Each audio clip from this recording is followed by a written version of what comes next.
I think what history really shows is that the effects of sanctions can be radically different depending on the cases and the episodes in which they're used. It also very much depends on timing and on the particular moment, and that's key right now. So sanctions are not new, but placing a wide array of trade restrictions on an economy the size of Russia's today has far greater consequences on the global economy than ever before.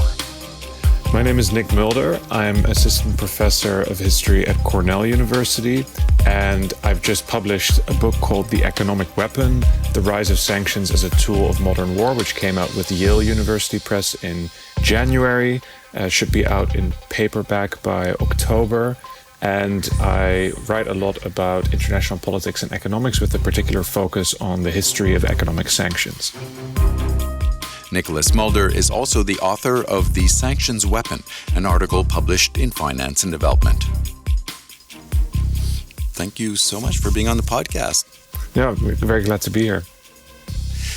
So we've seen a lot of economic sanctions in the past, and some that continue today. And I'm thinking of North Korea in particular, but there are other examples like Cuba and Iran that have been dragging on for years without too much impact on the rest of the world, actually. So what's so different about these sanctions on Russia? So for a long time, sanctions were something that was mainly used by Western countries as a tool to contain certain governments or express disapproval towards the policy of governments. And it tended to be a tool that was used by Western states against small countries, smaller, medium-sized economies, oftentimes also lower and middle-income countries. And as a result of that, there wasn't that much of a spillover effect into the rest of the world economy. And I think that's the first place to start when we want to understand why these sanctions against Russia are so different.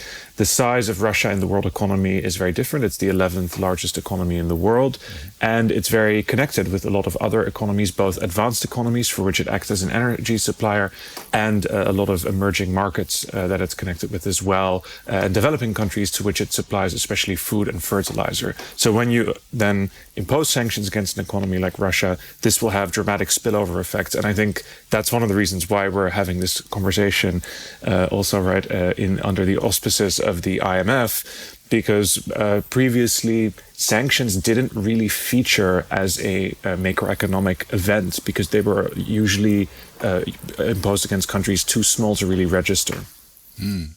So in your book and in this piece in Finance and Development, you essentially lay out the geopolitical landscape in the 30s when the first real effort was made by the international community to try and persuade a country to change its ways through economic sanctions. And that was triggered by Mussolini's invasion of Ethiopia. So what was the story then, and how much did Italy and its allies actually feel the pinch from those sanctions?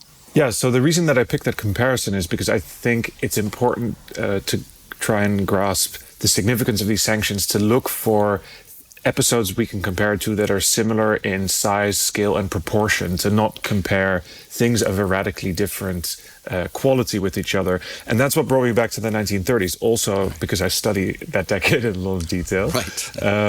But also because I think that it has, even though it's a bit further removed from us in time, it looks at sanctions with macroeconomic spillover effects and used against large countries. And Italy was at that point, I think, the 7th or 8th largest economy in the world.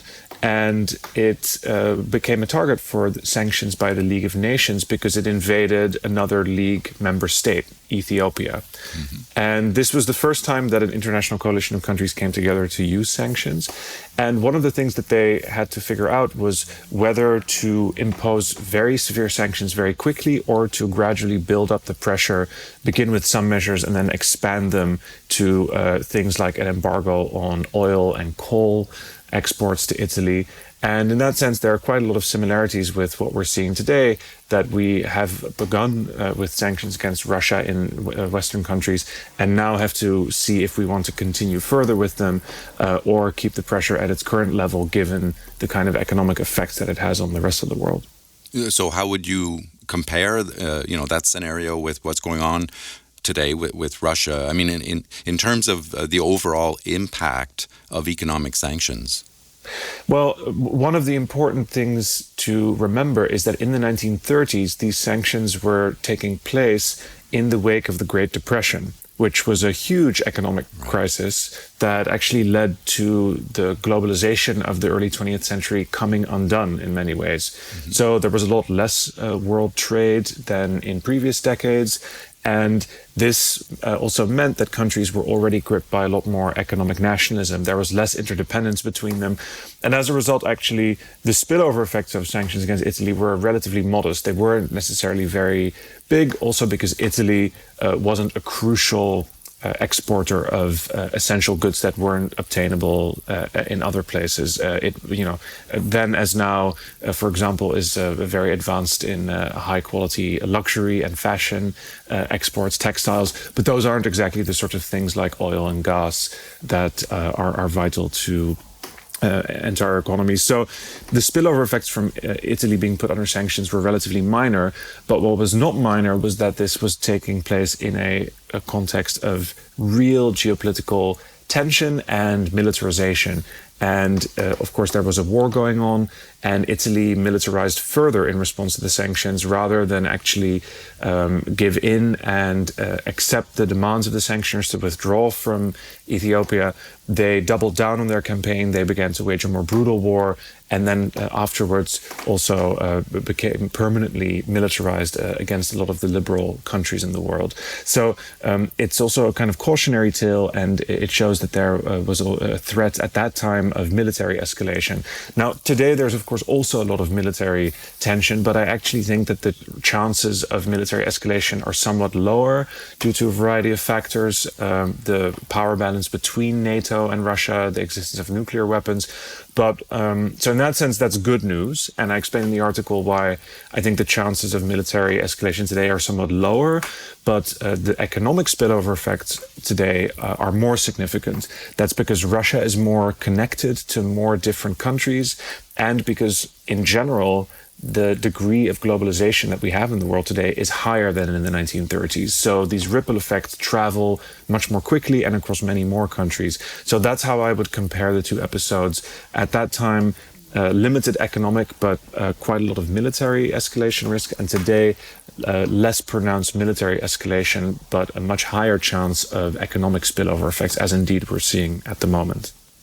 So essentially, the nature of the effects of sanctions has changed, and all your writing is about sanctions as a weapon. Would you say it's more of a weapon today in that context? It depends, right, on the eye of the beholder in a way, and where you're located in the world. I think one thing that is more important today than it was ever before is how to manage the effect of sanctions on third countries that are not involved in the actual dispute that leads to the sanctions.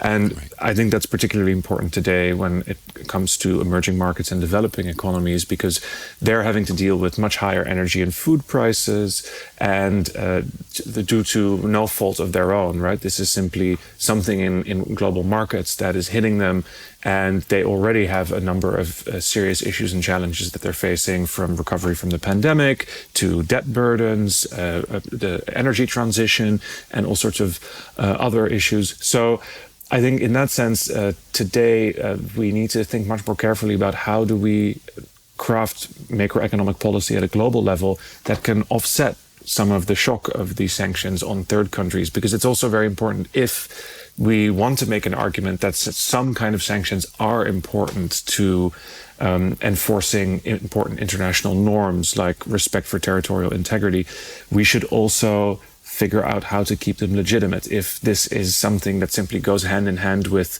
economic impoverishment for a large part of the world, they're going to lose their legitimacy much more quickly. And you mentioned a little earlier there globalization and how that kind of exacerbates the problem today, given that economies are so integrated, or I guess much more integrated than they were in the 30s and 40s. So how much does all of this have to do with the U.S. dollar dominance in the international financial system. How much does that have to do with all this? Yeah. Well, I think it certainly has a great deal to do with it, but not in every respect. So let me explain a little bit more what I mean by that. The US dollar is a really important conduit for the ability of the United States and its allies to impose sanctions. And one of the ways in which it works is, of course, that many banks and many financial institutions do a lot of their borrowing and lending in US dollars. Their balance sheets are very largely denominated in US dollars. Mm-hmm. And one of the effects of that is that the United States government oftentimes can find a leg of every financial transaction, even if it happens in a totally different region like Asia Pacific or Latin America, and exploits the fact that there is a dollar leg to that transaction that takes place in a US jurisdiction. And that gives them sanctions power. So in this case, what you are seeing is that the sanctions are focused on the Russian financial system and on particular large financial institutions. But a lot of banks also, Western banks and Asian banks, including Chinese banks, for example, are no longer doing trade finance for all sorts of trade, including trade that is not under sanctions, such as grain, food shipments, commodities and metals of various kinds. So there's a larger effect, a chilling effect, you might say, of the sanctions, and that is influencing the lending decisions of banks in the global dollar system, and that's affecting trade that is not strictly speaking under sanctions, but that is thereby affected. So you can see, for example, that fertilizer exports from Russia have fallen by 25%, even though there are no sanctions on fertilizer exports. That's insurance, finance issues, compliance risks, all these things as a result, I think, affect a wider range of transactions than they normally would. But then there's also still a large degree of old-fashioned trade interdependence, and Central Asia there is very important. They are very interconnected with Russia. In February and March, when the ruble saw a steep collapse before it recovered, these economies, currencies, so Kazakhstan, Tajikistan, Turkmenistan, Uzbekistan, also saw their currencies collapse. Mm-hmm. They have large migrant worker populations that are working in Russia, and they, through remittances, uphold a lot of the balance of payments of these countries. Right. So for them, this is going to be a big adjustment too. And then another effect is that because Russia cannot import high-tech components anymore, its manufacturing exports have also dropped off. These countries buy a lot of old Russian hardware, and they also are importing less of that as a result. So even though Central Asian economies, which have actually expressed quite a lot of disapproval of Russia's actions in Ukraine, are not the target of our sanctions, they are being affected in a variety of ways. So in the end, I mean, do you believe that sanctions are in fact an effective means of persuasion? Well, I'm a bit wary of trying to answer the question in general terms, because that's definitely the temptation, right, for social scientists, for political scientists, economists, to try and come up with some sort of generalizable answer. But I think what history really shows is that the effects of sanctions can be radically different depending on the cases and episodes in which they're used. It also very much depends on timing and on the particular moment. And that's key right now.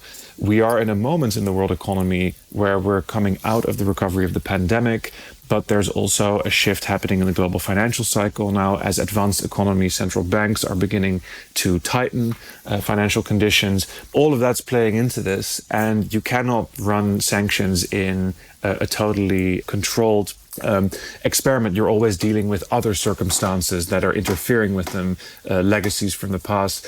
And so that's why I think that even the same measures against the same country at two different moments can have very different effects. And right now, the circumstances are not particularly propitious or beneficial when it comes to creating those effects.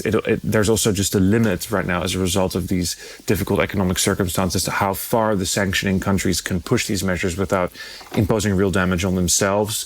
And you're already starting to see that in advanced economies, right, which have much more fiscal space, much more ability to adapt than emerging markets and developing economies. Even there's you're beginning to see public opinion turning against the idea of further pressure if this will lead to higher oil and gas prices, for example. So in general, there are cases where sanctions have worked, but you require also an element of luck and kind of the right background conditions, and those can be influenced, but only to a limited extent. And so how do we protect people from the perils of economic coercion, to use your own words? Yes, so there's a number of things that we can do in order to offset the damage done by sanctions. But the basic idea that we need to keep in mind is that sanctions are a conscious policy intervention. And if they have negative effects, then we might be able to think of other policy interventions that could mitigate some of those effects. Nicholas Mulder is the author of The Economic Weapon, The Rise of Sanctions as a Tool of Modern War. Thanks for joining us today. Thank you for inviting me to the podcast, Bruce.